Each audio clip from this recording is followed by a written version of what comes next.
गुरुजी आध्यात्मिक साधना आठों पहर संग्राम बोलते हैं। ये अंतर संग्राम किसके बीच में हो रहा है?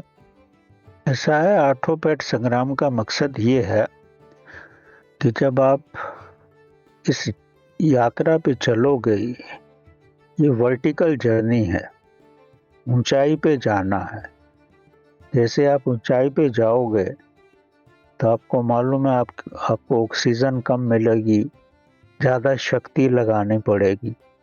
तो आठों पैर का मकसद ये है यहाँ पे कि हर वक्त आपके सामने कुछ ना कुछ मुश्किलें रहेंगी, क्योंकि अगर आपको ज़मीन पे चलना है तो इतना कष्ट नहीं होगा, लेकिन ऊपर चलने के लिए शारीरिक कष्ट भी होगा और प्राकृतिक कष्ट भी होगा। उसमें ऑक्सीजन नहीं रहेगी, रास्ते खराब रहेंगे, जैसा आप खुद ही इमेजिन कर लो आप।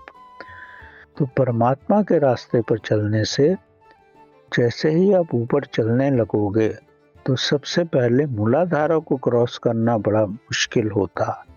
कई जन्म तो मूलाधारा को क्रॉस करने में ही लग जाते हैं, क्योंकि आपके अंदर इतनी वृत्तियां होती हैं कई जन्मों जन्मों की कि आप उसके ऊपर ही नहीं आ पाते। अब विवेकानंद तो 6 महीने में आ गए, लेकिन कई जो हैं उसमें फिर वापस हो जाते हैं और फिर अगला जन्म 100 साल के बाद या 50 साल के बाद फिर उस पे चल। जब आपने मूलाधारा क्रॉस कर लिया, स्वादिष्ठानम में आकर आपको बड़ी राहत मिलती है और जैसे मणिपुर में आते हैं तो आपको शक्ति मिलने लगती है। और अगर आप हृदय चक्र पे पहुंचते हो तो फिर उसके बाद नीचे जाने का की स्थिति बहुत कमजोर हो जाती है।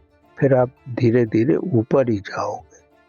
तब ऊपर जाओगे या नीचे आओगे वो आपके अपने संकल्प पे रहता। अपनी संकल्प शक्ति से आप मूलाधारा में भी आ सकते हो और ऊपर भी जा सकते हो। इसीलिए कहा जाता है ये आठों पैर कठिनाई है। शुरू में तो बहुत ही ज्यादा कठिनाई होती है, खासकर मूलाधारा को क्रॉस करने। जितने भी संसार में कहा जाता है 95% पीपल मूलाधारा से ऊपर आ ही नहीं पाते, उसी में पैदा होते हैं और उसी में मर जाते हैं।